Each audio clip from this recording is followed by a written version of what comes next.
사람들이 당장 돈을 내고 기꺼이 쓸만한 인공지능 서비스가 무엇이냐? 그럼 이제 죽기 싫으니까 네. 일단 돈을 써야 될 거 아니겠습니까? 네. 그러니까 이제 사람들이 열심히 저축해서 죽기 6개월 전에 다 쓴다는 말도 있어요.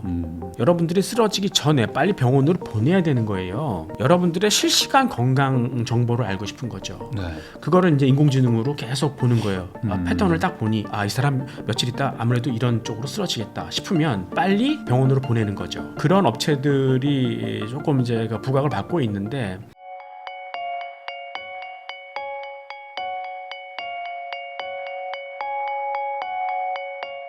텐베거 포트폴리오의 저자이시죠, 김학주 교수님하고 이야기 나누고 있는데요. 그러면은 지금 피지컬 AI도 얘기를 해주셨고, 그리고 이제 뭐 기본 AGI 쪽 관련해가지고 약간 지금 뭐 조정은 왔지만 여기도 길게 봤을 때는 갈 곳이다라고 얘기를 해주셨는데, 그 외에도 뭐 바이오 얘기도 해주신 게 있어요. 바이오 쪽도 좋을 것이다. 그러니까 인공지능 추론 쪽에서 이제 로봇도 있지만 네. 사람들이 당장 돈을 내고 기꺼이 쓸만한 인공지능 서비스가 무엇이냐? 그럼 이제 죽기 싫으니까 네. 일단 돈을 써야 될 거 아니겠습니까? 네. 그러니까 이제 사람들이 열심히 저축해서 죽기 6개월 전에 다 쓴다는 말도 있어요.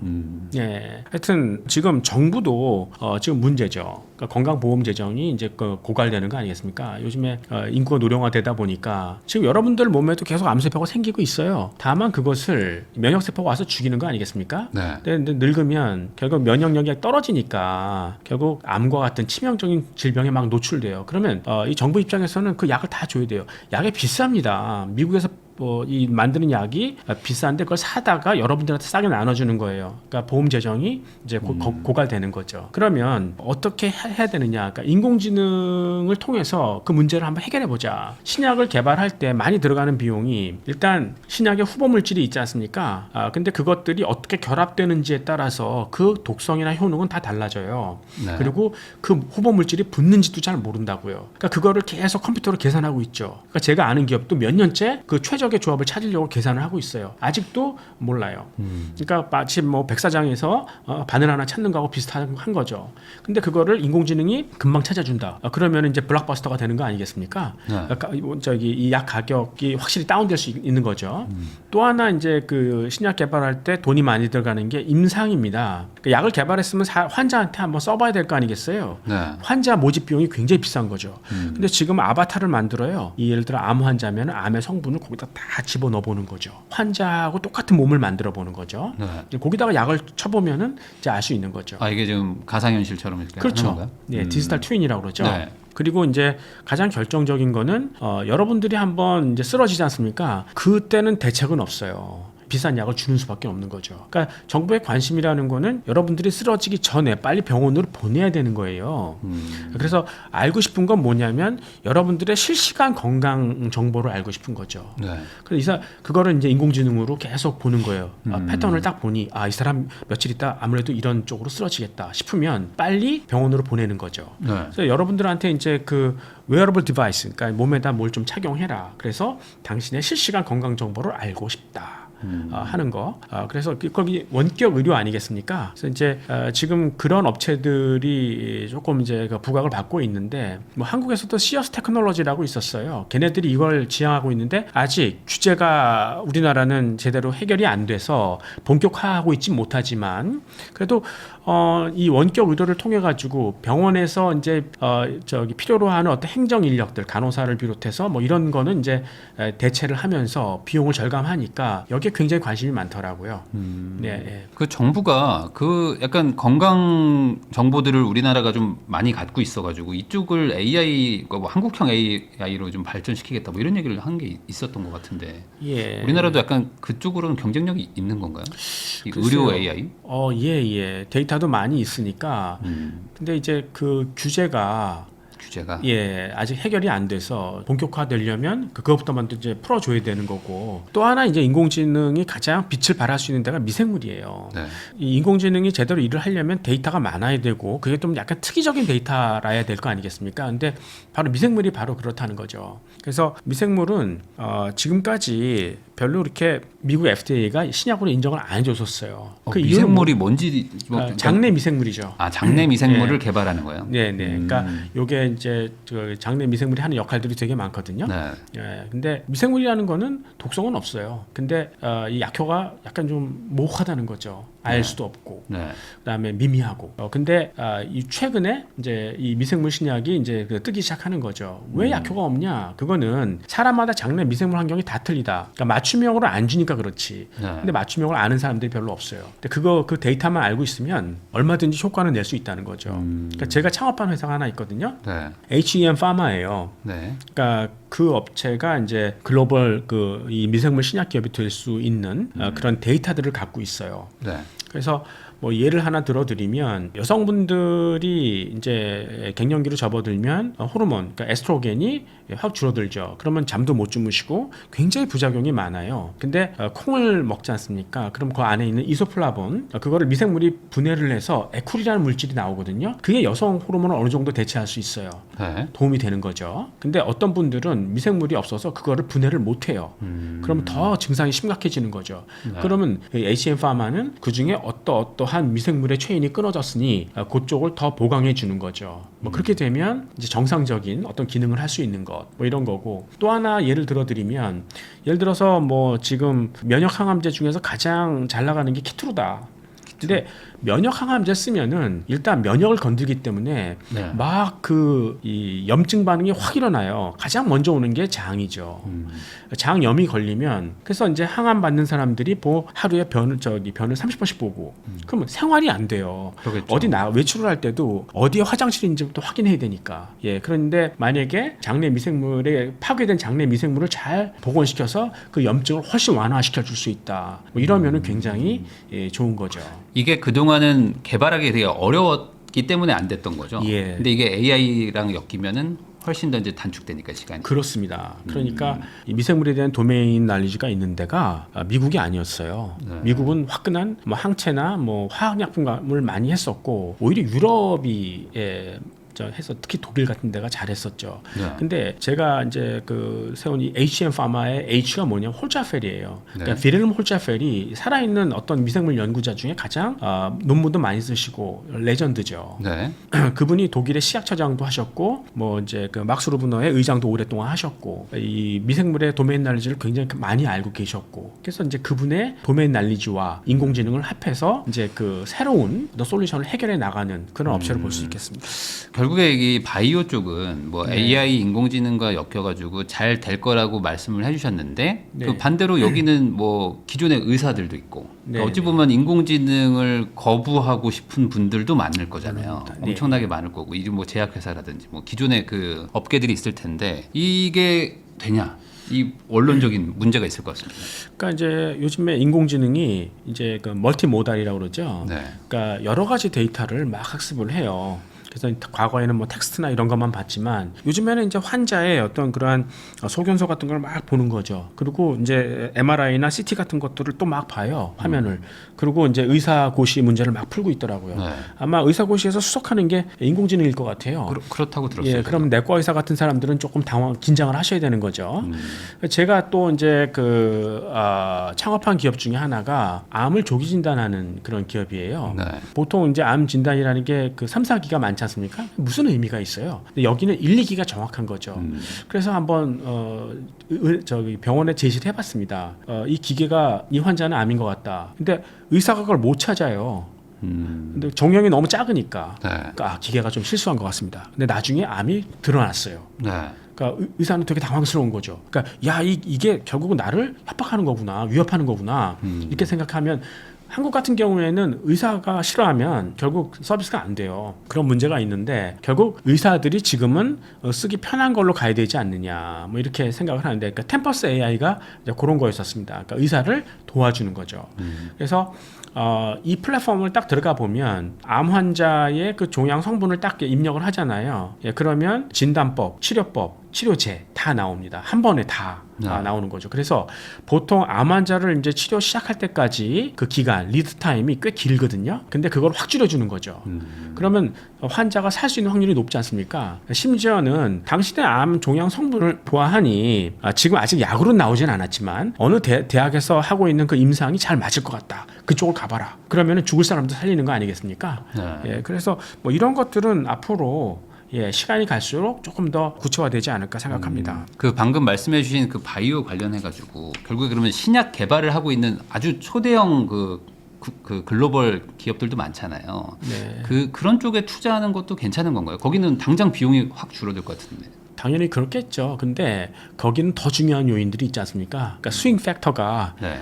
이 AI가 들어가서 되는 것도 있지만 신약을 개발했다 실패해버리면 그냥 망하는 거니까 훨씬 더 주가에 큰 영향을 주는 여러 가지 이유들이 있겠다. 네. 이렇게 볼 수 있겠습니다. 그 아까 얘기해 주신 것들을 쭉 또 정리해 보면은 결국에는 뭐 자율주행 차든 로봇이든 결국에 다 전기로 움직이는 것이고 이런 것들은 뭐 전선을 꽂고 있는 거 아니라면은 당연히 이제 배터리를 가지고 가는 거잖아요. 그렇죠. 예, 예. 그러면 배터리 수요도 아주 폭발적으로 늘어나는 거 아니냐라는 생각들로 좀 이어질 것 같기도 한데. 물론입니다. 근데 중요한 이게 부분이죠. 그러면 이 배터리 쪽에서는 이제 전고체 배터리가 나오면 이제 그때부터 이제 폭발적으로 성공하는 걸까요? 왜 전고체 배터리를 쓰려고 하냐면 네. 지금은 전해질이 액체잖아요. 네. 근데 로봇은 충돌할 수 있잖아요. 그러면 액체 전해질이라는 게 희화성 물질이거든요. 불이 나면 어떡하냐? 예, 폭발할 수 있어요. 네. 그러니까 조금 더 안전한 고체로 바꾸자. 근데 전고체라는 것은 아무래도 고체니까 이온의 전도성이 떨어질 거 아니겠어요. 그 다음에 이게 전해질도 고체, 전극도 고체. 그러면 서로 접착이 잘 안 돼요. 그러면 이제 불량이 나오는 거죠. 그래서 그런 거를 이제 타협하기 위해서 반고체로 하자.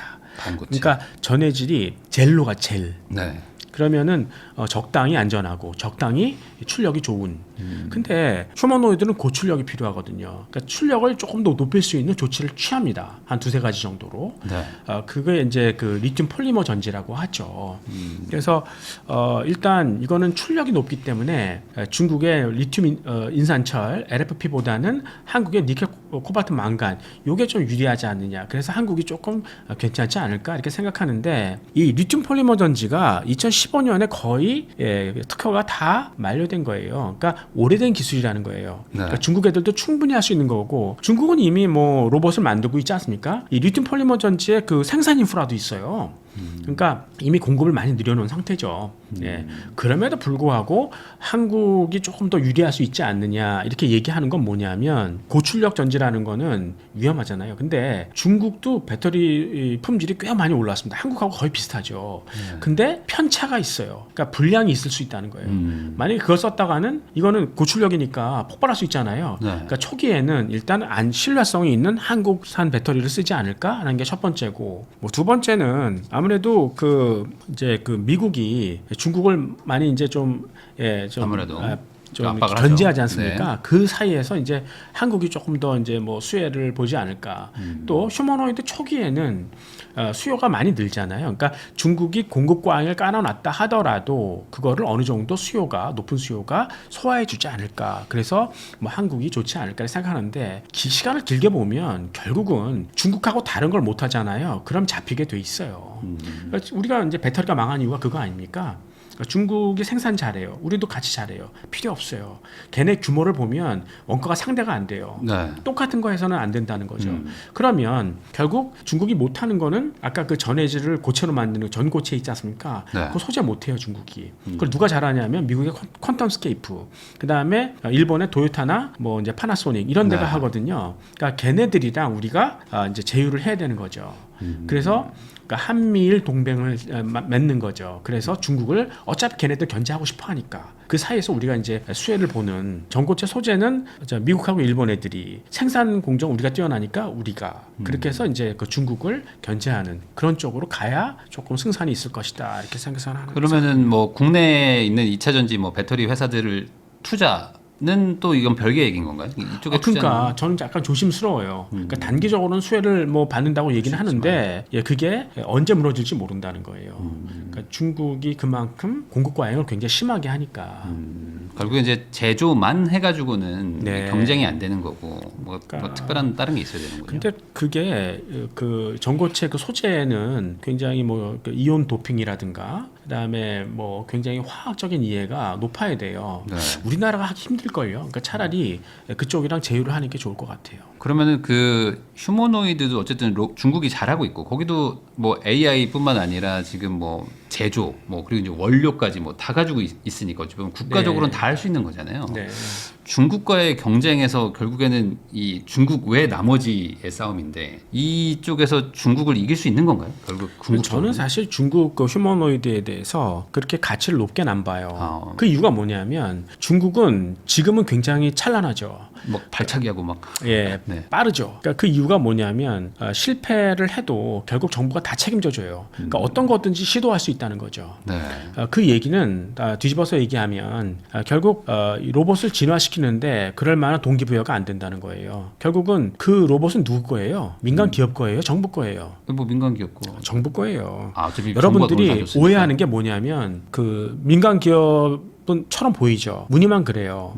실제로 그 민간 기업의 이사회는 공산당이 들어와 앉아 있어요. 네. 노골적으로. 그렇지 않다 하더라도 공산당이 다 통제할 수 있어요. 네. 그러니까 사실 사람들이 이거를 아주 그 진화되어 있는 로봇으로 만들고자 하는 의욕이 많이 떨어질 수 있다는 거예요. 그러니까 시간이 지나면 지날수록 테슬라는 범용 휴머노이드에서 진화하는데 얘는 못하는. 그러니까 BYD가 전기차 쪽에서는 이 그 테슬라를 쫓아갔지만 이제 그 자율주행차도 그럴 것이냐? 그러지 못할 거다. 시간이 지날수록 그렇게 생각합니다. 그러니까 중국도 한계가 있다는 거죠. 어쨌든 뭐 당 그러니까 주도로 그게 하다 보니 사회주의 한계예요. 네. 그러니까 중국도 사실 천재들이 많이 있지 않습니까? 더 많죠.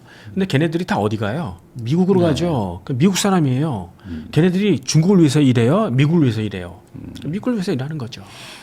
그러면 결국에 이 앞으로 세상이 뭐 많이 바뀔 거라는 거에 대해서는 이견들이 없을 것 같고 아마 네네. 10년만 지나도 지금 뭐 일론 머스크는 뭐 2030년만 돼도 뭐 인간은 일 안 해도 될 것이다. 뭐 이제 뭐 저축도 필요 없다. 뭐 이런 얘기까지 하고 있는데 이제 막 초지능 나오고 하면은 결국에는 이제는 인간의 어떤 가치나 이런 것들은 점점 좀 내려가는 거는 이건 피할 수 없는 길이겠죠. 아니요. 그건 그러니까 사실 지금 인간이 기계가 할 일을 대신하고 있는, 그러니까 잘못된 일을 하는 거죠. 그러니까 기계는 인간을 대체할 수 없어요. 네. 그러니까 아까 그 이 진화라는 걸 말씀을 드렸는데 사람은 굉장히 오랜 기간 진화를 해왔어요. 인간의 뇌가. 네. 근데 지금 인공지능은 원시이나 마찬가지 아니에요? 이제 진화를 시작하는 거예요. 물론 어떤 그런 정해진 어떤 틀에 박힌 그다음에 계산이 가능한 그 분야에서는 굉장히 빠르게 진화할 거예요. AGI가. 그러나 얘네가 흉내낼 수 없는 거죠. 그러니까 예를 들어서 이제 팩트 파인딩을 한다거나 기존의 어떤 그런 주어진 현실 그런 거는 기계가 이제 해야 될 일이고, 근데 이제 미래를 예측한다거나 이런 거는 사람이 할 수밖에 없는 뭐 그런 일들이 있습니다. 하여튼 사실 센서 자체가 틀려요. 네. 그 사람의 눈하고 기계의 카메라를 한번 비교해 보세요. 그러니까 어떤 공장에서 연기가 나와도 사람은 그거를 딱 봐도 이게 화재인지 아니면 증기인지 아니면 안개인지 금방 구분한다는 거예요. 컴퓨터는 한참 계산해야 돼요. 그리고 이거를 이제 답을 내거든요. 그러니까 기본적인 차이가 있어요. 그래서 지금까지 인류가 너무 빠르게 성장하는 과정에서 기계가 할 일을 인간이 대신한 부분이 있다는 거죠. 그러니까 인구가 줄 건 분명해요. 네. 그러니까 너무 쓸데없는 일을 인간이 많이 하는 과정에서 어찌 이렇게 보면 인간이 과도하게 많아졌던 거죠. 그렇죠. 기계가 없었기 때문에. 앞으로 출산율이 떨어지는 게 너무 당연한 것 같죠. 예, 그래서 이제 그 지금 인류가 지구에 80억 명 사는데 50억까지 떨어진다. 뭐 그럴 수 있어요. 네. 그러나 사람이 할 일은, 그러니까 사람이 지금 기계가 할 일이 아니라 앞으로 이제 진짜 사람이 해야 될 어떤 판단에 관련된 미래를 예측하는 일, 기계를 부리는 일, 뭐 이런 쪽으로 이제 사람은 일을 바꿔가야 된다. 이렇게 보는 거죠. 그래서 이제 무작정 이 AI나 이 피지컬 AI가 발전하는 게 인류에게 나쁜 것은 아닐 수 있다.